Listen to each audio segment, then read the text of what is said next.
Right. So Physics 30s, welcome. I'm going to cover what's known as the subatomic zoo and just kind of the last two concepts of chapter 17. I should back up here though. There's something I didn't tell you about antimatter, and it's a very easy extension. If you know the masses of the antimatter and matter particles, like for example, if in this case you have a positron and you have an electron. So you know the mass of each of those particles.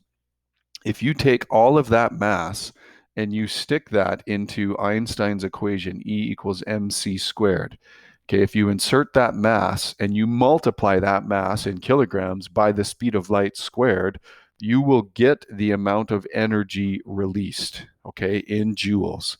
And that amount of energy, it's a pretty straightforward calculation if you know it's an annihilation. Okay. Like I could give you a proton and an antiproton. Okay. They both have the mass of a proton. So effectively you just double the mass of the proton times it by the speed of light squared, and then you'll get the amount of energy released in an annihilation. Okay. So it would just be prepared for that, but that's about as complex as it gets in terms of extension. Okay, so I did want to back up and just cover that. So anyway, let's end on this. If you watch the video posted on In Search of Giants, Brian Cox, the physicist from England, from Manchester, I believe, he highlights the discovery of cosmic rays, and in we're going to look at that a little bit and look at the where these different particles come from. So um, I borrowed these notes here from Brent Klintberg on studyphysics.ca. They're excellent, and I thought they would just help you understand some of these principles. So if we're starting to study the structure of matter, what you'll notice is we need higher and higher energies to study smaller and smaller particles. Okay, so let's just kind of go through this. I call it a cascade of energies. If you look here, the very first one, and really, yes, of course, that's because the forces that are holding these particles together are getting stronger and stronger. We're getting down to the strong nuclear force, right? So this number here, 13.6 electron volts, you might remember that. That's the ionization energy for hydrogen.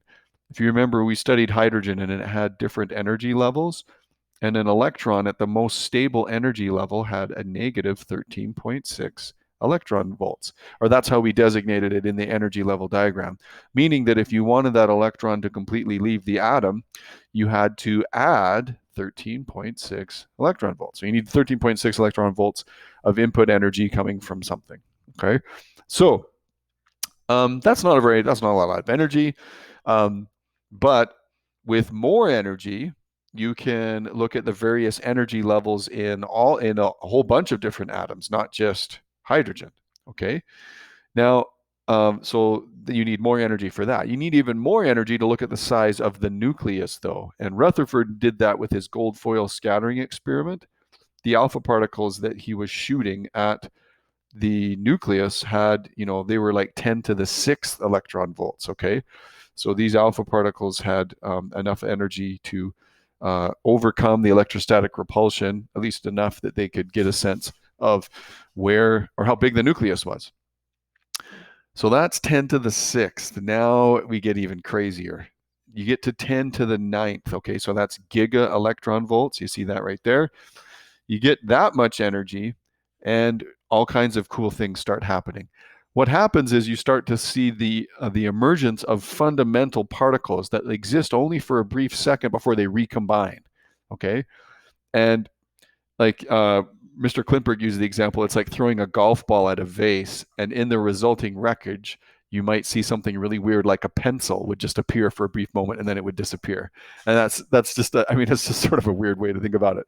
But it is true though that fundamental particles that are making up, say, protons and neutrons primarily, um, those particles will appear if you hit it with enough energy. If there's enough energy imparted to, say, a proton, it might break up, and it does break up into smaller particles. Okay. Now, what drove this thinking was the actual detection of particles that weren't protons, they weren't electrons, and they weren't neutrons. And where were we seeing this? It was in the atmosphere of our planet. The sun is pumping out really high energy particles, and they're slamming into protons and neutrons that are in the gases of the atmosphere above us. Okay. And they were breaking apart. They were um, there were weird particles were kind of being detected. And so that's what this graphic attempts to demonstrate. So we could have a high energy proton that's flying out from the sun, and it collides with a molecule in our atmosphere, and look at all this weird stuff that temporarily appears. Physicists didn't know what to call stuff, so they just started coming up with names. Okay, so you can see this here. This is a pion that's positively and negatively charged. And there's actually a pion that doesn't have a charge. There's a neutron right there. These guys are called muons. Okay. That's hence the symbol, right? It's the Greek letter mu. They can be positive or negative. Oh, look, this is a form of a neutrino. Okay. An antineutrino. Sorry. And then we have some gamma photons. Okay. And then you got electrons and positrons, electrons and positrons. Look at that. Okay, what a mess. So, yeah, apparently, well, you have primary and then secondary cosmic rays anyway. So the primary rays are the first branch, then they slam into something else, and that makes something else. Anyway, so by sending up detectors in these weather balloons, physicists were finding stuff. They're like, we don't know what this is. It's not a proton, it's not an electron, and it's not a neutron. So, what's going on here? So, um, oh yeah, I included some of the details here. A muon, okay, that mu negative, it acts like an electron, but it has a mass that's 207 times greater. And then there's also an anti-muon. So just bizarre. I mean, imagine encountering a particle of mass that's negatively charged, but it's like 207 times greater than an electron. What is that? Okay. Now there's pions as well, three types. Oh my goodness. Anyway, it just got crazy. What you need to appreciate is over time, under these extreme conditions out in space, like or at the edge of space, really, physicists were they detected almost 300 different kinds of particles. Okay, um, most of them did not last more than a few milliseconds. Okay, because they quickly recombined and formed something more stable. But they existed though, and you couldn't they couldn't deny it. So they started to try and organize all of these crazy particles and try to make sense of them, kind of like Mendeleev did with with the periodic table. They were trying to organize and sort these. So here was an initial attempt. Now you don't really need to know this specifically, but you should know that this was the first attempt, and then I'll kind of simplify it a bit more. So for sure, physicists identified a group called, they called them the leptons. Okay, these names start getting funny. But there were six of them, and they were, um, anyway, they had their characteristics. But an electron was put into this category, in the lepton category, as well as all the neutrinos, by the way. But you'll see that in just a bit. The hadrons, though, hadrons means thick, as you can see there. They kind of made a general category of hadrons, and then that split up into two other categories called mesons and baryons. Okay, now don't stress about these because they just get bonkers. But here's an attempt to show you um, how they kind of played out. So in the lepton family, you can see up here, an electron was what was very commonly known, and it was in that category. There's an electron neutrino. The muon fit in here, and the muon neutrino, tauon and tauon neutrino. So anyway, these became known as the leptons. Now I'm going to cover mass here in a second because this is showing you mass in a unit you've maybe never seen before. But I'll cover that in just a minute. So carrying on here, the mesons and baryons. Mesons had a bunch of weird names. They had very different masses. And down here, though, the baryons, this is where we have the protons and the neutrons, okay? But then there were a bunch of other ones, lambda, sigma, omega, okay? So all these weird particles, this is where that title came from. They started calling it a zoo because they had a hard time trying to wrap their head around how to organize all of these weird particles that were most of them fairly temporary, but they definitely existed. Um, so to get these energies, okay, to see these subatomic particles, these energies have to be, or we have to use what are called particle accelerators. Sometimes you can use a linear accelerator, which is highlighted in that video. Murray Gell-Mann um, uh, let the physicists at the Stanford Linear Accelerator, that's in California, okay, they have a linear accelerator in a straight line. So a whole bunch of electromagnets that can like accelerate charged particles and get them to smash into things or do stuff. Okay. Um, CERN is the big one. CERN is a French acronym. I think it's Conseil Européen pour Recherche Nucléaire in French. So it's for nuclear research, the Council for European Nuclear Research in French. Anyway, this is the biggest experiment in the world. It's like multi-billion-dollar experiment. It's basically a ring of electromagnets that's 27 kilometers in circumference. At least the biggest one is. There's a smaller one. There's a smaller ring right here that you can get particles going in that one and then put them in the big one. I can't remember what the order is, but yeah, it's on the border between Switzerland and France, and this is where the Higgs particle or the Higgs boson was discovered. I mentioned that in the type in the right up before, and it's also in the video with Brian Cox. Anyway, so the reason I mention that is because this is using a particle accelerator led physicists to actually understand this mess, this subatomic zoo. Okay, and this is where the idea of quarks came in. So Murray Gell-Mann and actually George Zweig, they had proposed that actually all of these subatomic particles could be best explained as in combinations of just 6 particles. Okay, and they came up with the name of quarks for these particles. Okay, and what they proposed is, let's just look at a proton, for example. What they propose is that a proton is made up of 3 particles.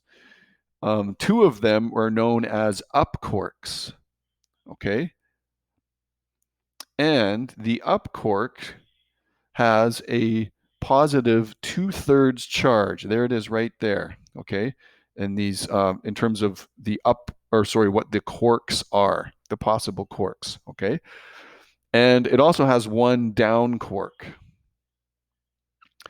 The down quark has a charge of negative 1/3.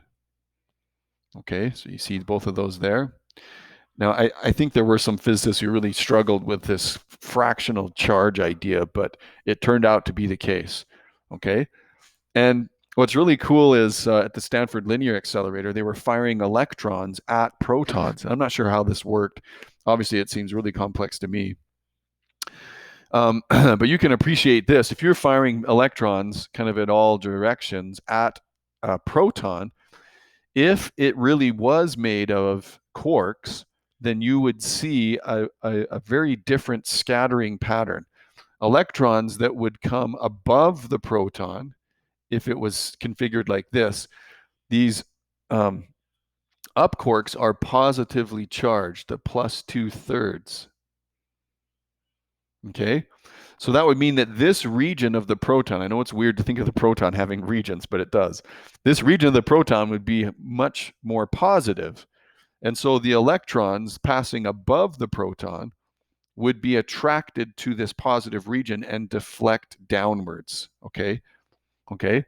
Much greater than electrons that were passing below the proton, because here, this is a negative 1/3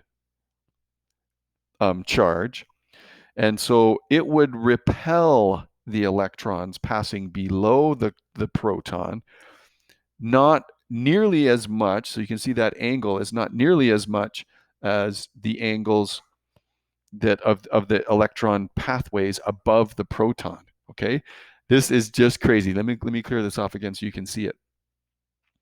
So the idea, and basically they analyzed the pattern of electron scattering after the electrons encountered the protons. Okay, I'm really simplifying this. I'm sure there's a high degree of complexity on how they figured this out.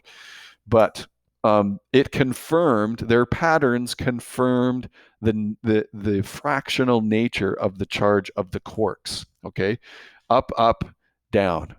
Okay, so um, there are four other quarks, and they have some cool names. They call them Strange and Charm, and then Bottom or Top if you're American, or Beauty or Truth if you're European. Okay. Um, so, but the second and third generations, like the Strange Charm, Bottom and Top, or Beauty and Truth, those quarks don't make up protons or neutrons. Okay, they make up are like they are factors in some of the other particles that we saw, the the muons and anyway, all those other crazy ones. Okay, but um, what it meant though is that all matter could now be explained using the quark theory. Okay, and that was kind of a missing link. So, or it was the missing link. So what it means now is we can explain beta negative decay and beta positive decay when we couldn't do it before. Or well, we can now. Because what I said before is, for beta negative decay, what happens is a neutron becomes a proton and an electron. Okay. But for beta negative decay to happen, how does a neutron become a proton? Well, initially, a neutron is really an up quark, a down quark, and another down quark. Okay. This is really a neutron. Okay. And to do the arithmetic, to confirm the charge, well, the up quark has a plus 2/3. I'll do this for this one. Plus 2/3. And the down quark has a negative 1/3, but there's two of them. And so you're not really going to be surprised at this, but look, we're going to get a 2 plus minus 1 gives you 0/3 charge. Okay, or just 0. Okay, so this is why a neutron doesn't have a charge or an overall net charge. However, what's really cool is that there's forces inside the neutron to help it. If the atom needs to become stable, what happens is one of the down quarks can change to an up quark. Okay, that's how it's done. That's how a neutron can become a proton. And that process, as soon as you do that, you don't have a neutron now. Now you've got a proton. And we've already seen that. Okay, so if a down quark changes and becomes an up quark, we can actually write that in nuclear notation, and that's what I want you to see at least once. Whoops, sorry. So it would look something like this. A neutron would be an up quark, a down quark, and a down quark. And so we would write that with those symbols, like I'm using these symbols right here. Okay, UDD, that would be a neutron. One of those down quarks becomes an up quark.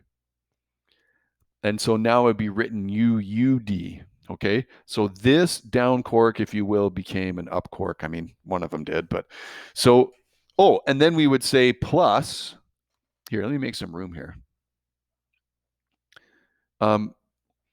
We would say plus, you make a beta negative particle, and you make an antineutrino. Okay, so look at that. Instead of writing, or no, I can express beta negative decay this way. So I want you to be ready to see that, because you're going to see, U's and D's, and you're like, whoa, whoa, whoa, what's this?